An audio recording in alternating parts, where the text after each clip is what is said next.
Seorang pemandu berdepan detik mencemaskan apabila diseorang lelaki bersenjatakan parang selepas memberi lampu tinggi kepada sebuah kereta yang bergerak perlahan di lorong kanan di Jejambat, Senai menghala ke lapangan terbang antarabangsa Senai, Kulai semalam. Dalam kejadian kira-kira pukul 5.50 pagi itu, suspek yang menaiki sebuah kereta jenis Kia bersama 3 lagi lelaki dipercayai memotong kenderaan mangsa sebelum membrek secara mengejut manakala seorang daripada mereka keluar sambil mengacukan parang dan mengarahkan mangsa keluar dari keretanya. Ketua Polis Daerah Kulai, Assistant Commissioner Tan Seng Lee berkata, kejadian dipercayai berpunca apabila mangsa memberikan lampu tinggi selepas kereta suspek memasuki lorong kanan dengan kelajuan perlahan sehingga hampir menyebabkan pelanggaran.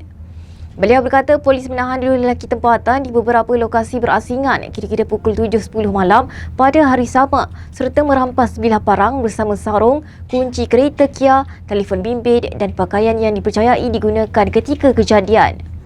Menurutnya, kedua-dua suspek akan dibawa ke Mahkamah Kulai hari ini bagi permohonan riman manakala kes disiasat mengikut Seksyen 506, Seksyen 427 dan Seksyen 279 Kanun Keseksaan.